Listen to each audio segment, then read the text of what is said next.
Alhamdulillah udah kelar ya pembacaan materi kali ini, dan bagi teman-teman yang ingin bertanya dari awal atas pemaparan kita dari awal sampai akhir sekarang ini, dipersilahkan ya teman-teman. Mungkin kita membuka 3 pertanyaan terlebih dahulu ya. Silakan teman-teman.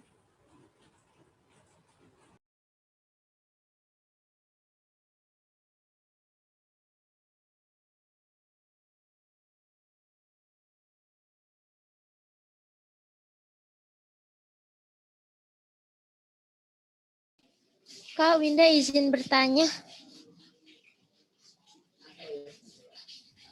Iya, boleh Kak Winda. Sebelumnya mohon maaf Bapak dan kakak-kakak, Winda on cam soalnya sinyalnya nggak kuat, hujan di sini. Kak, jadi gini, jadi Iya, pada baik Kak dasar Winda. iya Kak Cindy. Jadi pada dasarnya kita semua itu salaf ya Kak. Terus berarti apa ya? Bahasa yang sering digunain sekarang kan itu salafi ya. Berarti salafi sama salaf itu sendiri itu beda ya Kak atau gimana Kak? Terima kasih.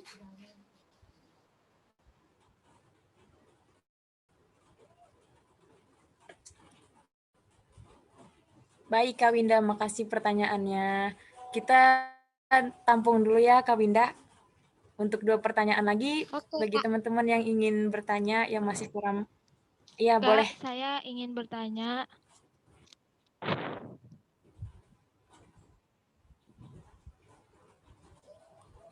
Iya boleh Kak Salsa. Mengapa sih imam mazhab yang 4 itu tidak memakai kata salafi atau salafiyun ya untuk mazhabnya Kak gitu. Padahal kan mereka itu kan generasi salaf. Ya itu aja Kak.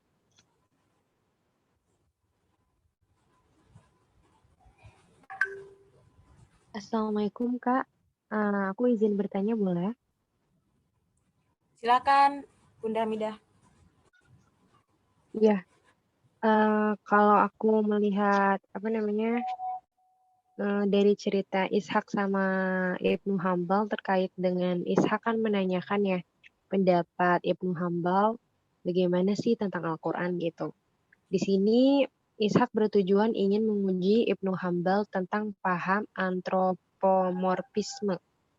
Nah, itu paham antropomorfisme apa ya, Kak? Itu aja sih, Kak. Terima kasih, Kak. Bunda Hamidah boleh diulang lagi Kak tadi yang apa tentang paham apa namanya Kak? Iya, jadi Ibnu Hambal itu kan ditanya sama Ishak tentang Al-Quran. Di sini si Ishak ini ingin menguji Ibnu Hambal tentang paham antropomorfisme. Saya ulangi, Ya. antropomorfisme. Nah, tolong saya minta dijelaskan ya. Terima kasih. Iya sama-sama Kak. Sebentar ya teman-teman, ini untuk masih menunggu jawabannya ya. Mohon maaf, pertanyaan Kak Hamidah, pengertian dari antropomorfismenya doang apa gimana? Iya, maksud Iya, dari Kak. pengertian itu Kak. Itu aku cuma nanya paham itu aja kok, Kak. Itu apa ya?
Assalamualaikum. Atau kakak pemakalah? Ada kakak pemakalah di sini?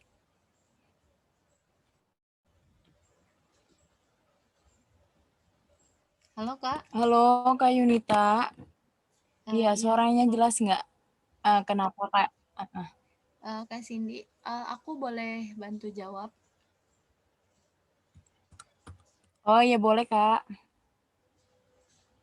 Iya, sebelumnya maaf ya kak.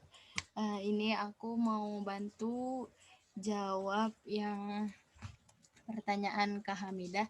Apa sih itu, apa tadi namanya? Antropomorfisme ya. Kalau di sini kan antropomorfisme. Nah, itu tidak mempunyai paham tasbih atau antropomorfisme. Maksudnya kalau dilihat dari kata tasbihnya ya, itu berasal mungkin dari bahasa Arab yang kata yang mana artinya itu persamaan gitu. Jadi di sini menurut Syarastani gitu, bahwasanya ulama salaf itu adalah ulama yang tidak menggunakan takwil penafsiran ayat-ayat mutasyabihat dan tidak mempunyai paham tasbih, maksudnya paham persamaan gitu kak, paham persamaan seperti itu. Jadi misalnya gini, mengenai sifat-sifat Allah yang menyerupai segala sesuatu yang baru gitu kak. Intinya mah persamaan gitu, tidak memiliki paham persamaan gitu kak. Ya mungkin yang lain ada yang ingin menambahkan gitu. Terima kasih kak.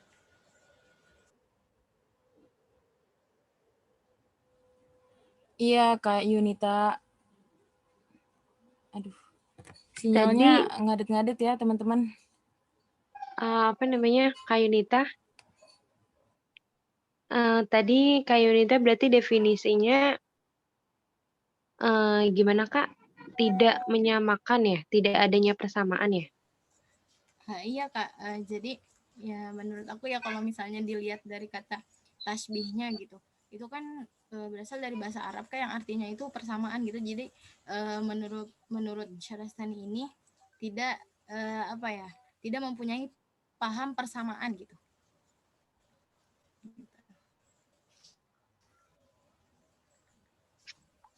Itu kak. Iya, ini Kak siapa?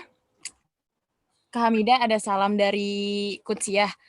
Karena kan sinyalnya lagi itu ya, lagi keluar masuk, dia terus pengen nyampein kalau misalkan paham antropomorfisme itu pengertian lainnya dari Kak Yunita juga tadi, itu adalah paham yang menyebutkan bahwa Tuhan mempunyai sosok ketertubuhan sebagaimana sosok tubuh yang ada di makhluknya. Jadi mungkin antara kita menganggap bahwa Allah tuh sifatnya tuh sama dengan kita gitu. Gitu, Kak. Ya Berarti seperti yang kemarin dijelaskan sama Bu Ifati yang lewat WA itu kak, kan ada sebagian ulama tafsir yang menggunakan apa dengan takwil itu kan, yang sufi itu, yang tasawuf itu kan kebanyakan sufi tasawuf itu mereka menafsirkan Al-Qur'annya itu kan dengan takwil ya, begitu. Kayak contohnya kemarin tuh siapa ya yang menafsirkan mana ya?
Halo Halo, teman-teman makalah.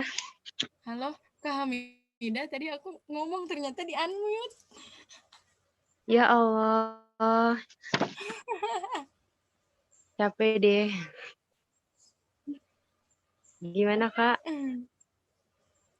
Iya, jadi kalau menurut aku Kak yang tadi tuh yang pertanyaan Kak Hamida yang andropomorfisme itu kan, jadi kalau itu kan kalau menurut aku tadi kan itu bahwasanya Syarastani itu mendefinisikan ulama salaf itu ulama yang tidak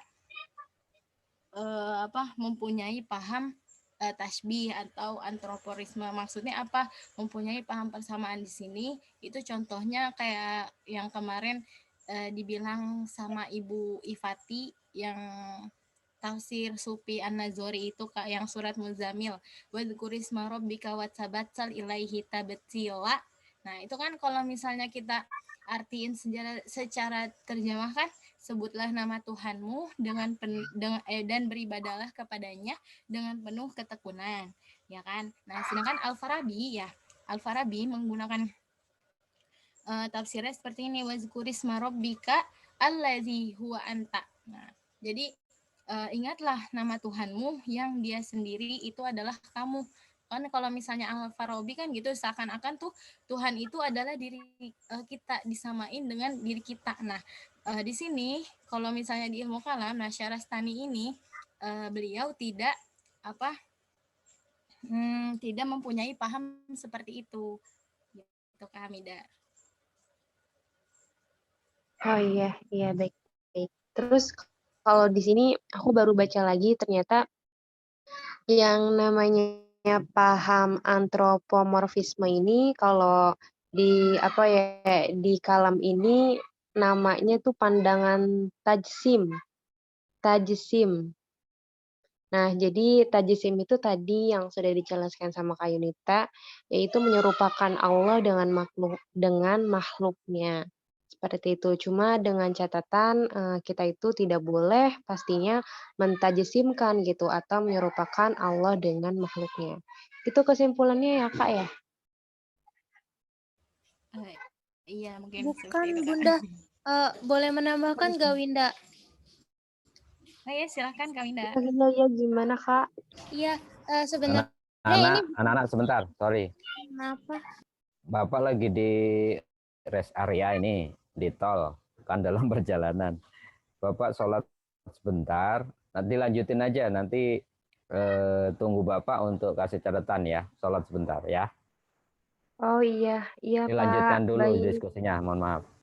Iya Pak, baik Pak. Ya. Kak Winda gimana Kak Winda? Iya Bunda. Jadi sebenarnya ini di pertemuan setelahnya nanti bahasnya. Nah, jadi antropologis itu ada dua yang berpendapat Bunda. Ada Asy'ari, ada salaf gitu. Nah, kalau menurut Asy'ari itu ya Tuhan, ya Allah itu ya itu pokoknya itu. Pokoknya Allah ya kayak gitu. Allah tuh punya tangan, punya muka, sebagaimana dengan tidak ditentukan bagaimana, bila kaifa gitu, yaitu dengan tidak mempunyai bentuk dan batasan,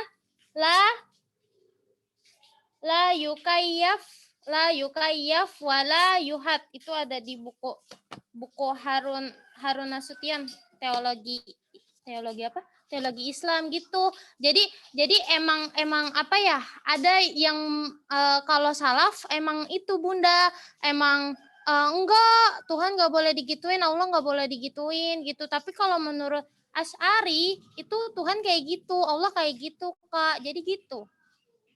Mohon koreksinya. Aduh, gitunya gimana ya Tete? Gitunya gimana Kak Winda? Aku takut salah tangkap nih.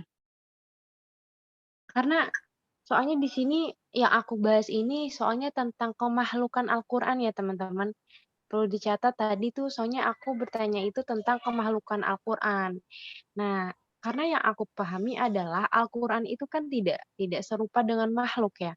gitu. Al-Quran itu kan adalah sifatnya itu kodim gitu ya, kekal, bukan sifatnya makhluk atau hadas baru. Nah, makanya di sini aku bertanya, apa namanya, kan tadi dites tuh ya, Ishak itu tentang antropomorfismenya. Nah, di sini menandakan bahwasanya apakah si siapa ya, si Ibnu Hambal ini memang dia apa namanya tadi, mentajsimkan ataukah tidak, seperti itu. Kayak gitu teman-teman. Aku bertanya karena aku bingung sih. Maaf ya kalau aku nanya juga bingungin. Punten Bunda, Binda kira itu sifat-sifatnya Allah. Punten, aduh Nah, lupa deh. iya, makanya itu kalau misalkan sifat-sifatnya Allah, iya mungkin seperti itu ya aku paham gitu yang melekat pada diri seorang kayak misalkan tuh tadi sufi dan sebagainya gitu. Karena kan mungkin ada apa ya, ada sifat wahdatul wujud gitu ya, persamaan gitu, apa namanya, penyerupaan di dalamnya gitu. Tapi kalau misalkan di sini itu yang dibahas itu tentang kemakhlukan Al-Qur'an gitu, sedangkan Al-Qur'an itu kan bukan makhluk, gitu yang aku maksud, Kak.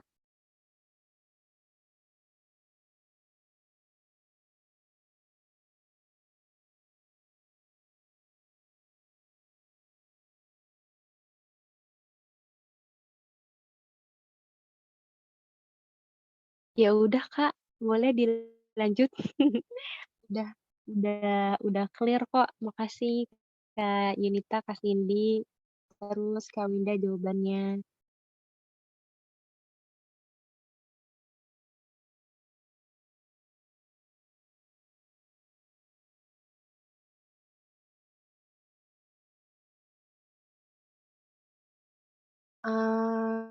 Gimana ya, tapi kalau misalkan kita pindah ke WA group, tadi Bapaknya nyampein kalau Bapaknya kata Bapaknya, kita kan harus tunggu dulu sampai Bapaknya nanti ngasih arahan.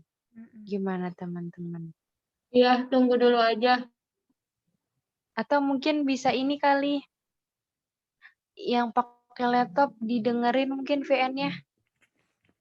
Aku aja coba ya.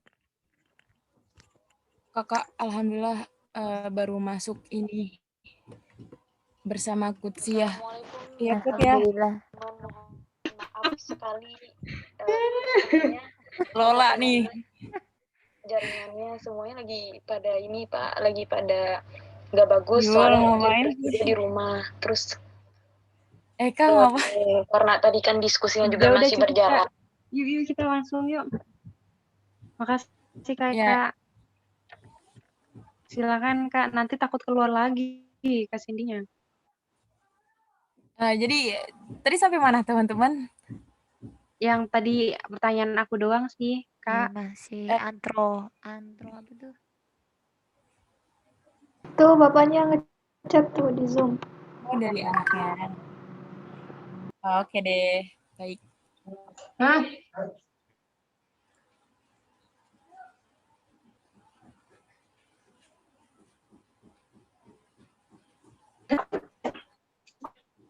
Kak Cindy, tadi gimana pertanyaannya? Ada lagi? Teman-teman yang ingin bertanya? Tadi itu ya pertanyaannya Kak Winda ya?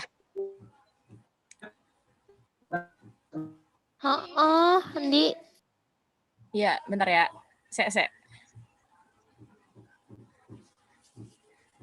Ini aku coba itu ya, aku coba ngasih pemaparan tapi sebisa aku ya. Ya ini mendadak banget, maaf banget sebelumnya. Jadi kalau misalkan Winda nanya, apakah kita ini termasuk salaf begitu ya? Coba kita tahu nggak nih apa sih pengertian salaf? Menurut teman-teman tuh gimana pengertian salaf? Ada yang tahu nggak? Salaf tuh apa sih? Jelaskan Ustazah. Ya udah langsung aja ya. Ya aku pengen nangis. Jadi kata salaf itu sebenarnya berasal dari awalnya ya, ini dari dasar bahasanya itu salafa yaslafu salafan. Jadi artinya itu telah lalu. Kalimat ini dipergunakan misalnya al-qaum as-sulaf, artinya kaum terdahulu gitu. Terus bentuk jamaknya adalah aslaf atau sulaf. Terus kalau misalkan menurut Ibnu Manzur, kata salaf berarti orang yang mendahului kita, baik dari orang tua maupun orang-orang terdekat kerabat yang lebih tua umurnya atau yang lebih utama. Oleh karena itu, generasi pertama dari umat ini adalah kalangan tabi'in. Maka mereka disebut dengan as-salaf as-solih gitu, cenah. Adapun menurut istilah, kata salaf telah dipergunakan oleh para ulama terdahulu dengan beragam makna yang ditujukan. Terus kalau misalkan menurut Imam Ghazali, dia mendefinisikan dengan madhab para sahabat, nabi, dan tabi'in. Syekh Imam Al-Bajuri mendefinisikan salaf dengan orang yang terdahulu dari kalangan para nabi, para sahabat, tabi'in dan pengikutnya. Jadi menurut mereka ini beda pengertiannya teman-teman. Ya, kalau misalkan si Imam Ghazali bilangnya salaf tuh orang apa tadi? Mazhab berarti para sahabat dan tabi'in, itu yang kata salaf, kata Imam Ghazali gitu ya. Terus kalau misalkan kata Syekh Ibrahim Al-Bajuri mendefinisikannya salaf dengan orang-orang terdahulu dari kalangan para nabi, para sahabat sama para tabi'in dan pengikutnya itu. Berdasarkan definisi dan pengertian yang diungkapkan ulama nih, maka pengertian istilah salaf adalah generasi awal Islam dari kalangan sahabat nabi dan tabi'in. Adapun menurut paham salaf sendiri, salafi nih menurut paham salafi tersendiri yang dimaksud dengan salaf adalah sahabat Nabi, tabi'in, dan pengikut mereka dari generasi 3 yang terbaik. Gitu, Kak Winda. Jadi, misalkan nih, ternyata nih ada hadisnya juga nih. Itu hadisnya, nih aku bacain ya. Imran bin Husaini radhiyallahu anhuma yaqul, qala Rasulullah sallallahu alaihi wasallam, khairu ummati qarni tsummal ladzina yalunahum tsummal ladzina yalunahum.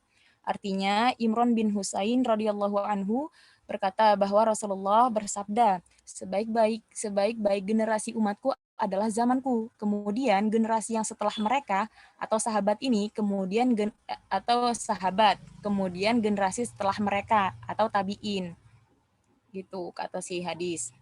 Adapun yang dimaksud dengan salafi itu adalah orang yang menisbahkan dirinya kepada madhab atau manhaj salaf. Jadi dia nih yang ceritanya yang menisbahkan dirinya ke madhab atau aliran tersebut gitu.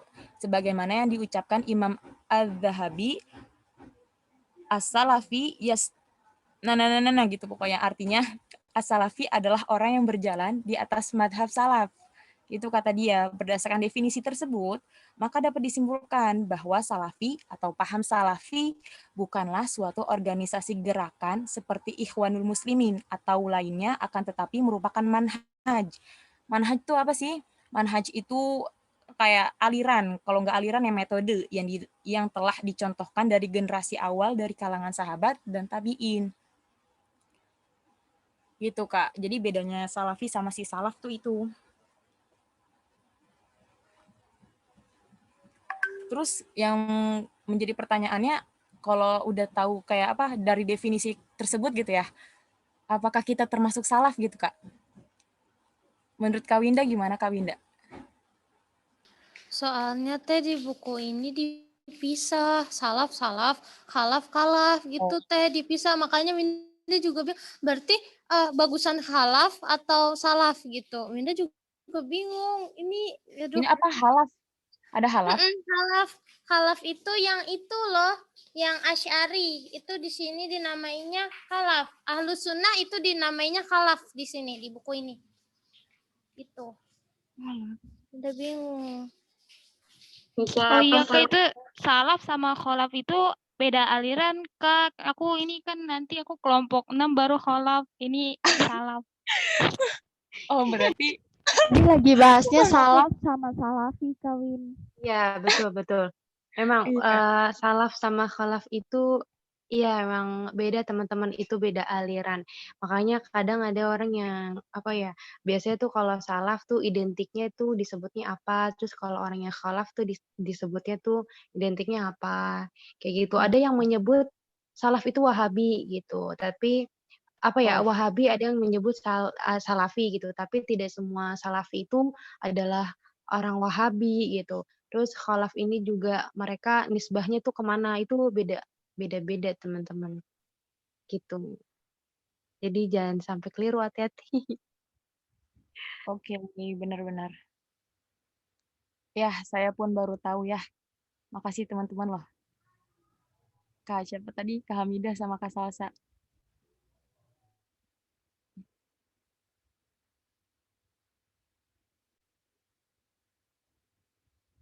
Tadi yang pertanyaannya Kak Salsa, udah kejawab juga belum?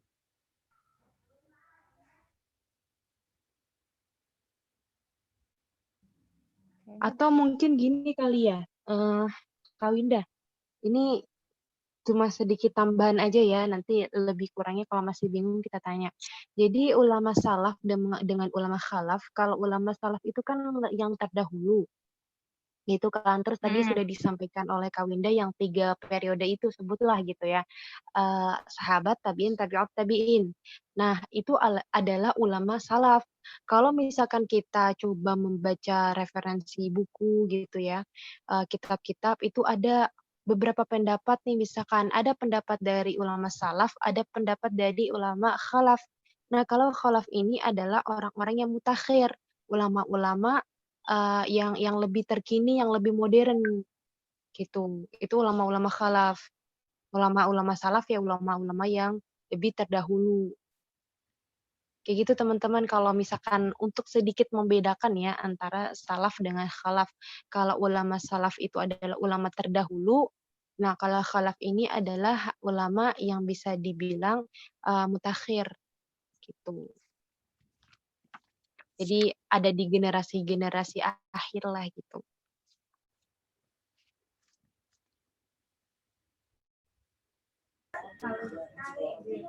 Ada pertanyaan lain?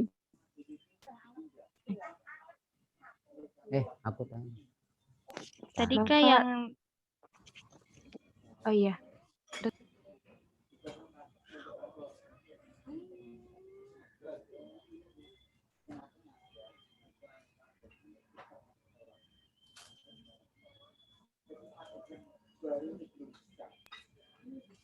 Gimana Kak Salsa? Kok diem?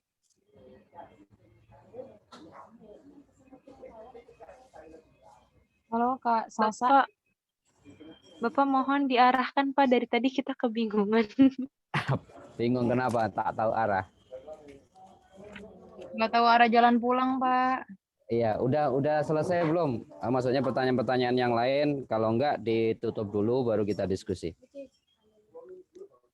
Iya, gimana teman-teman yang lain masih ada yang mau ingin ditanyakan? Apa kita lanjut ke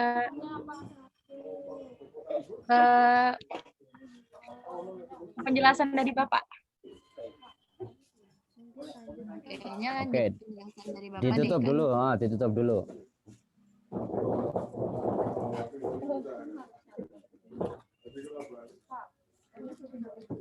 Alhamdulillah, sinyalnya gimana?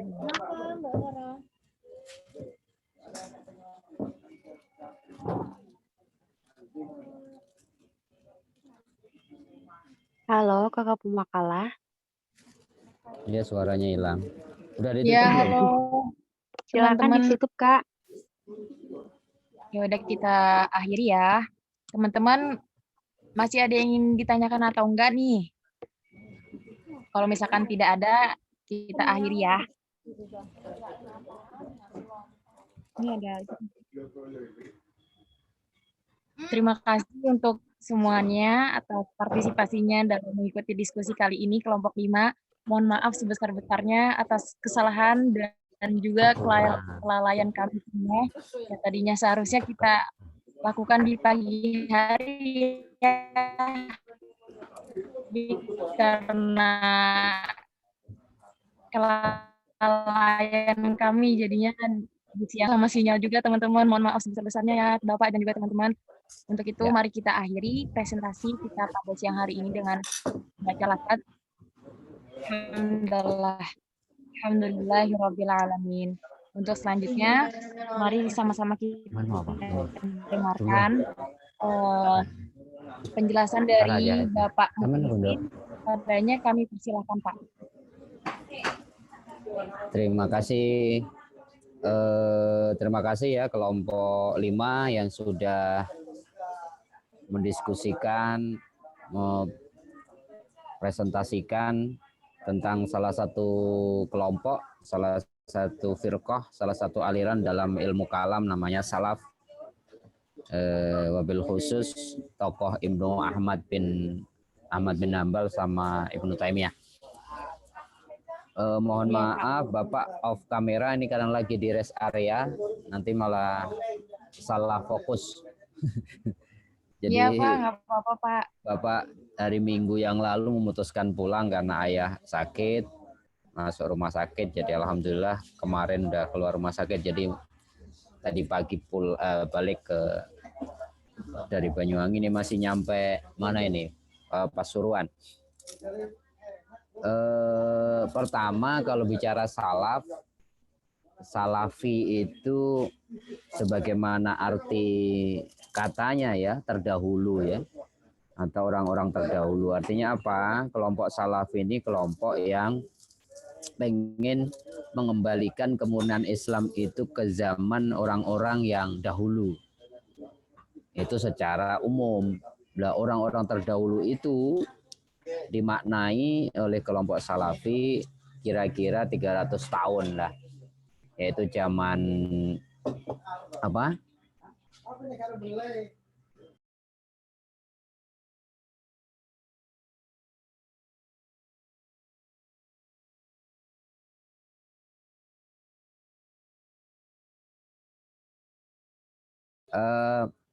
Sampai mana tadi? Bentar. Jadi menurut mereka yang namanya salafi pengen kembali ke zaman dahulu itu dibatasi berdasarkan tadi disampaikan oleh siapa ya? Hadisnya itu khairul qurun qarni, sebaik-baik masa kata Nabi masaku, kemudian orang yang setelahku. Mereka memaknai hadis itu 300 tahun lah kira-kira, abad pertama, kedua, hijri, ketiga. Jadi mereka itu pengen kembali ke zaman Islam masa sahabat, masa tabi'in, masa tabi'ut tabi'in. Itu yang disebut salafi. Jadi bukan ulamanya ya, kelompok yang pengen kembali ke masa lalu. Itu namanya salafi. Kalau kholaf nanti orang-orang yang lebih modern. Nanti kholaf itu masuknya ke Ahlussunnah. Lama kholaf itu Hasan Al-Basri dan seterusnya. Nanti selanjutnya apakah kita termasuk salafi? Salafi dalam arti umum iya Winda gitu. Bahwa kita pengen kan kalau berislam itu seperti Islamnya zaman Rasulullah, ngikutin para sahabat, ngikutin para tabiin, tabiut tabiin. Cuman kalau orang-orang Ahlussunnah kan tidak berhenti di situ, tidak 300 tahun saja kan. Kenapa disebut Ahlussunnah? Karena orang-orang Ahlussunnah itu biasanya selain kalau salafi kan hanya menggunakan Quran Sunnah, kemudian pendapat qaulus sahabah, dan kemudian hadis mursal yang sampai pada sahabat pun diterima. Tapi kalau kita enggak kan, kita ini Quran, Sunnah, kemudian ada ijma, ada qiyas, yang membedakan nanti di situ. Jadi kalau pertanyaan Winda, apa kita salafi dalam arti bahasa iya, kita pengen Islam kita seperti nyontoh zaman Kanjeng Nabi, zaman sahabat. Cuman kalau kita apakah salafi dalam arti yang kita bahas hari ini, tidak. Karena salafi hari ini nanti cenderungnya ujung-ujungnya zaman sekarang Wahabi ya. Sayangnya kita nggak bahas, cuman bahas siapa Imam Ahmad bin Hambal, kemudian Ibnu Taimiyah, mestinya bahas lagi Muhammad bin Abdul Wahab yang generasi penerus salafi yang kemudian berubah menjadi Wahabi. Jadi Wahabi, salafi itu karakternya sama. Itu dulu yang harus dipahami. Yang kedua, tentang Ahmad bin Hambal sama salafi, sebelum masuk ke dua tokoh ini, Salafi itu karakternya pokoknya mereka mendahulukan nakal, mendahulukan Quran dan Sunnah dibandingkan akal. Mereka tidak mau takwil, jadi mereka lebih tekstual ya, lafzi ya. Jadi kalau ada teks-teks ayat Quran yang bicara tentang Allah itu hampir sama dengan makhluk gitu ya, gitu. Mereka menolak antropomorfis ya. Allah diserupakan, tadi ditanyakan antropomorfis itu atau tajassum bahasa Arabnya. Mereka menolak itu. Allah itu tidak boleh diserupakan punya tangan, melihat, bertahta di atas arsy dan sebagainya. Dan bagaimana caranya kalau ada ayat-ayat seperti itu? Mereka talfid apa? Itu berarti mereka berhenti. Jadi kan mereka meyakini aja bahwa Allah punya sifat seperti itu, tetapi berhenti. Nggak boleh bertanya gimana bertahtanya, bagaimana tangannya, bagaimana kursinya gitu. Mereka menolak takwil, nggak boleh ditakwilkan. Kalau Mu'tazilah kan enggak kan ditakwilkan. Kalau ada tangan berarti kekuasaan, kalau ada kursi itu berarti singgah apa? Kalau melihat itu berarti mengawasi dan sebagainya. Enggak, mereka enggak seperti itu. Itu karakter dasar dari orang-orang Salafi. Niatnya baik saya kira, pengen mentauhidkan Allah sebersih-bersihnya, pengen memahami kalam Allah, teks Allah itu ya sudah, nggak usah diutak-atik.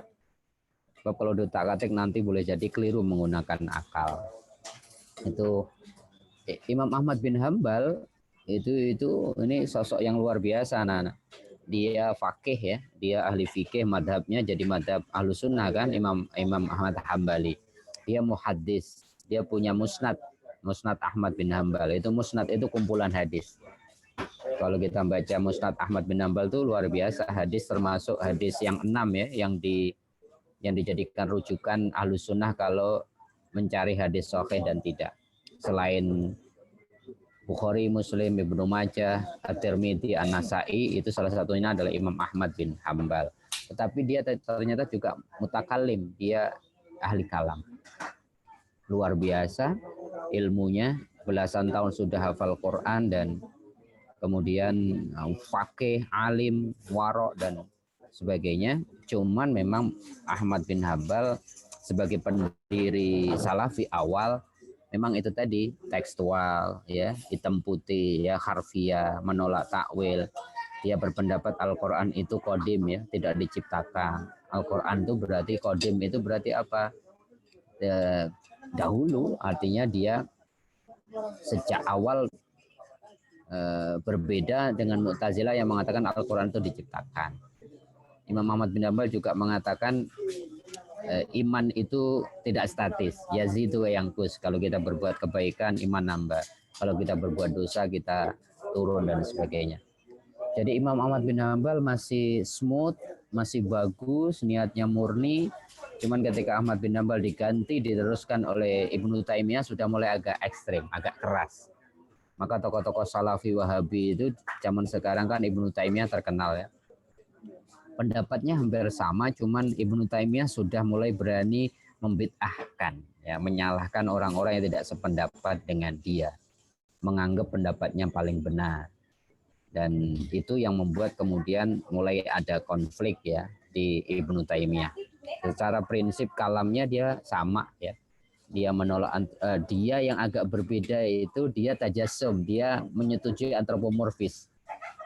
Makanya banyak ulama mengatakan kayaknya Ibnu Taimiyah itu harus dipertanyakan deh salafinya, karena dia mengakui Allah itu sama dengan makhluk tajassum, sementara Ibnu Ahmad bin Hambal tidak. Dia lafzi sama, mengatakan Al-Qur'an qadim juga sama. Yang membedakan itu tadi, dia agak ekstrim, agak keras, menganggap salafi itu yang paling benar, dan sudah mulai menyalahkan, membid'ahkan ajaran-ajaran, ritual-ritual, tahlil, gitu, ziarah, segala macam yang dia anggap tidak ada di zaman 300 tahun sahabat tabi'in tadi. Mestinya nanti setelah Ibnu Taimiyah agak ekstrim, dilanjutkan lebih keras lagi Muhammad bin Abdul Wahab ya di Saudi itu, sampai hari ini karena masuk ke wilayah politik. Khurafat ya, bid'ah gitu ya, sesat itu sudah mulai populer di kalangan mereka. Niatnya memurnikan ajaran Islam, kembali kepada Al-Quran dan Sunnah, cuman kembalinya ini menurut mereka dan tidak mau mentolerir, menghargai pendapat orang yang berbeda. Maka Salafi nanti agak bertolak belakang dengan ulama-ulama khalaf ya, Hasan Al-Basri dan seterusnya yang akan kita bahas nanti di pertemuan ke-9 ya setelah kita UTS. Jadi antara khalaf dan salaf harus dibedakan itunya ya. Apalagi yang belum terselesaikan, yang masih bingung dari diskusi tadi. Monggo. Pak, izin bertanya boleh Pak? Ya.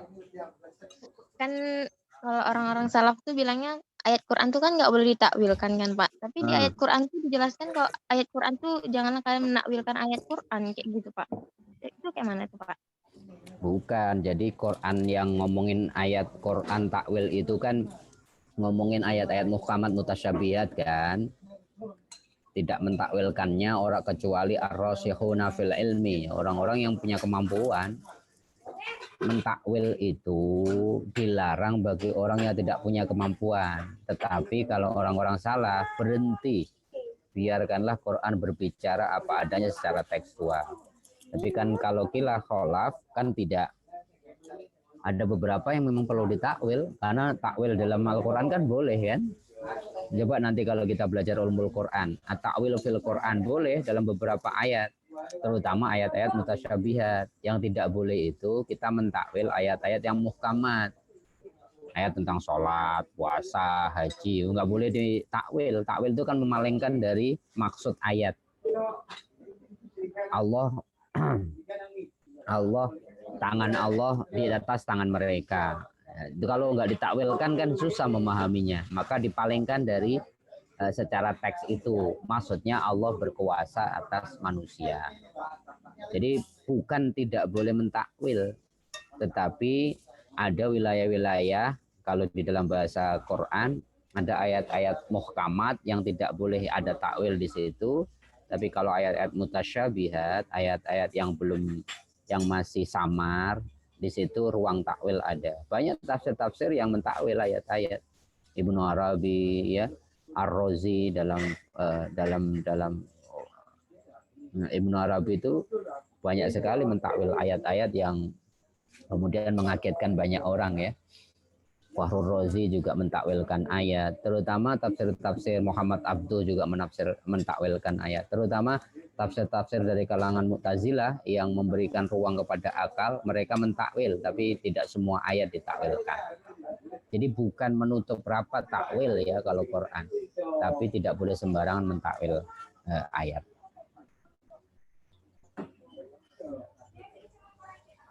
Terima kasih Pak. Ya, monggo yang lain. Ya Bapak, kan kalau misalkan seperti ayat-ayat yang sudah tadi ya Pak, itu kan bisa kita ditakwilin gitu ya Pak, ditakwilkan.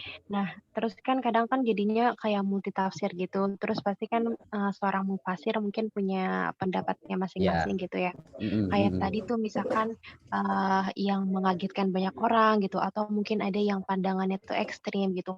Berarti dari situ hasil penafsiran takwilnya kan dinilai lagi, dilihat lagi ya Pak, yang mana diterima atau tidak ya Pak. Iya, Apakah makbul yang atau perlu enggak gitu ya. yang perlu anak-anak tahu yang namanya tafsir itu pemahaman, tidak mutlak. Jadi tafsir itu bukan Quran.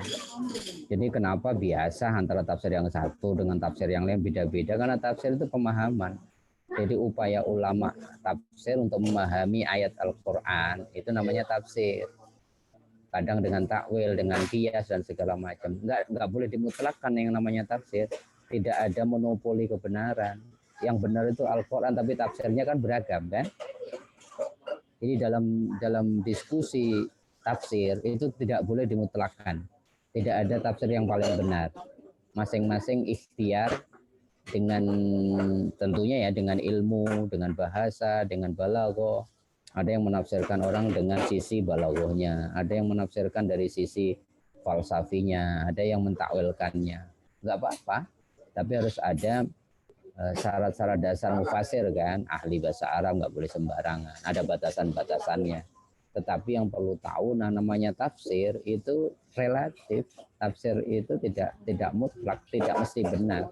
Oleh karenanya tidak boleh tafsir saya paling benar, tafsir Anda keliru, nggak boleh. Masing-masing hanya mencoba memahami maksud dari satu ayat dari firman Allah. Siapa yang tahu?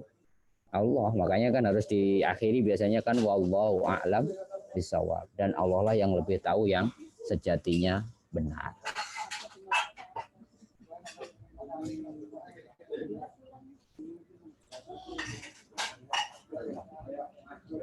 Baik, terima kasih Bapak. Gitu ya. Oke.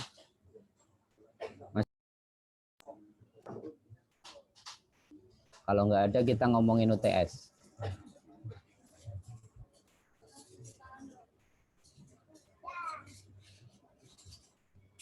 Halo? Iya, Bapak. Teman-teman Ya, masih ada yang kan, bertanya? Tanya. Punten. Ya.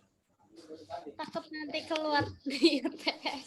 Bapak, kenapa sih Pak gerakan Salafi itu berkembang kuat banget di Baghdad? Kenapa harus Baghdad gitu Pak? Kenapa nggak yang lain gitu? Terima kasih. Ya, zaman itu Salafi awal memang Baghdad kan pusat pemerintahan Islam dulu. Berarti Jadi dulu bukan Arab Saudi ya, Pak? enggak, kan setelah Madinah kan pindah ke Damaskus, ke Syria. Terus kemudian Bani Abbasiyah pindah ke Baghdad. Nah, Baghdad itu mengalami masa keemasan itu sampai kita mundur itu pusat peradaban Islam itu di Baghdad. Jangan heran kemudian tokoh-tokoh besar itu banyak di Irak kan, banyak di Baghdad. Jadi bukan kemudian ya kan Khulafaur Rasyidin aja di Madinah kan sampai 4 generasi kan. Abu Bakar, Umar, Utsman, Ali. Setelah itu kan pindah. Muawiyah pindah ke Damaskus, ke Syria. Bani Umayyah pindah ke Baghdad, ke Irak. Habis itu pindah lagi ke Syafawi, ke Iran. Sempat pindah lagi ke Bani Fatimah, Mesir. Terakhir kan Ottoman pindah ke Turki kan, terakhir 1924 itu. Jadi baca ada sejarah Islam. Makanya pusat peradaban yang dihancurkan Amerika waktu Irak dibom itu sayang sekali karena peradaban Islam itu puncak kejayaannya di Baghdad. Kalau Salafi sekarang ya pusatnya di Saudi yang bentuknya namanya Wahabi itu. Jadi selalu pindah-pindah tergantung penguasanya mau memindahkan pusat kayak ibu kotanya di mana lah kira-kira pusat peradaban mereka. Gitu ya Win. Bapak, tadi kan Bapak sempat bilang ya Pak, kalau Baghdad itu waktu itu hancur pas sama Amerika itu. Nah, terus kalau saya kan tahunya sama Mongol yang Hulaguhan. Nah, itu sama atau enggak Pak? Iya sama, cuman kan setelah melakukan itu kalau Mongol itu hancur peradaban dalam arti perpustakaannya kan yang dibakar. Sampai sungainya aja hitam karena tinta. Tapi habis itu kan peninggalan peradaban Baghdad itu kan masih banyak. Secara fisik itu dihancurkan ketika penyerangan invasi Saddam Hussein itu sama Amerika. Kalau Mongol kan 259 ya, udah lama banget. Kemudian dari situ kita mengalami kemunduran, Barat mengalami Renaissance, kebangkitan kembali. Zaman-zaman modern tahun 90-an, peninggalan Baghdad yang luar biasa itu kan masih banyak. Itu hancur ketika perang melawan Amerika. Ketika penangkapan Saddam Hussein itu benar-benar luluh lantah itu. Secara fisik bangunan-bangunan bersejarah habis. Oh iya Pak. Nah. Bapak satu lagi Pak, maaf. Iya. Iya, ini kan tadi saya baca ya di Khalifan Al-Ma'mun Mutasim, Al-Wasik itu kan menganut paham Mu'tazilah. Mu'tazilah ya. Ah, Mengenai Al-Quran tidak bersifat kodim tetapi baru dan ah, diciptakan. Mungkin ini kita udah nggak asing lagi gitu ya. Nah, cuma yang saya kutip di sini adalah menurut mereka sebab paham adanya kodim di samping Tuhan, bagi Mu'tazilah berarti menduakan Tuhan. Kenapa bisa Iya. menduakan, Pak? Iya, kalau kalam Allah yang namanya Quran kodim juga kan berarti yang kodim dua, yang satu zat Tuhan, yang satu Al-Quran. Kalau ada dua kodim kan tidak ahad lagi gitu. Makanya mereka menolak paham ta'adudul kudama. Jadi Tuhan itu tidak boleh yang kodim, yang azali itu tidak boleh lebih dari satu karena Allahu ahad. Makanya mereka untuk memurnikan tauhid bahwa Allah itu satu-satunya, mereka nganggap Quran itu, maksudnya firman Tuhan itu terpisah dari Allahnya, dari zatnya. Kalau Al-Quran berdiri sendiri kodim, Allahnya berdiri sendiri kodim, yang kodim dua kan?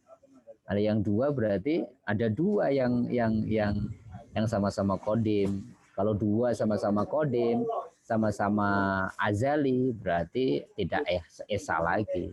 Kenapa mereka punya prinsip tanzih ya, memurnikan Allah secara esa itu dengan cara itu.